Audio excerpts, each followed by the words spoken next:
రాజు అయితే ఆఫీస్కి బయలుదేరి వెళ్తూ ఉంటాడు. అలా వెళ్తున్న రాజుని ఆగు రాజు అని ధాన్యలక్ష్మి అయితే ఆపేస్తూ ఉంటుంది. ఆ మాటలకి ఏమైంది అని అనేసరికి ఆడేంచి అక్కడ తిండికి నీళ్ళు లేక, బట్టలు లేక, తిండి లేక ఆడు ఇబ్బంది పడుతుంటే ఇక్కడ రాజు రాజు భోగాలు అనుభవిస్తున్నాడు, నాకు అదేం నచ్చడం లేదు అనైతే అంటూ ఉంటుంది. ఆ మాటలకి షాక్ అయిన అపర్ణ అయితే అలా చూస్తూ ఉంటుంది. ఇక కావ్య కూడా షాక్ అయ్యి అలా చూస్తూ ఉంటుంది. అయితే ఇప్పుడు ఏం చేయమంటావు చెప్పు అనైతే అంటూ ఉంటాడు ప్రకాశం. ఆడు బయట నుండి మనం న్యాయం ఎలా చేస్తాం, వాడు ఇక్కడికి వస్తే మనం న్యాయం చేస్తాం అన్నాం కదా, కానీ వాడు రానంటున్నాడు, దానికి మనం న్యాయం ఎలా చేయగలం అని ప్రకాశం అయితే అంటూ ఉంటాడు. ఆ మాటలకి న్యాయం ఎందుకు చేయలేరు, ఈ ఆస్తిని 2 ముక్కలు చేయండి, రాజుకి ఒక వాటా కళ్యాణ్కి ఒక వాటా ఇవ్వండి అనైతే ధనలక్ష్మి అంటూ ఉంటుంది.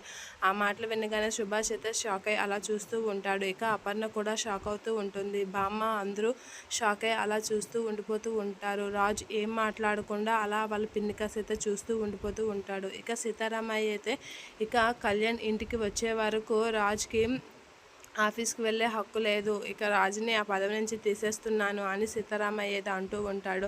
అలా అనగానే ఆ మాటలకు కూడా రాజు షాక్ అవుతూ ఉంటాడు. ఇక కావ్య కూడా ఆ మాటకి షాక్ అయ్యి అలా చూస్తూ ఉండిపోతూ ఉంటుంది.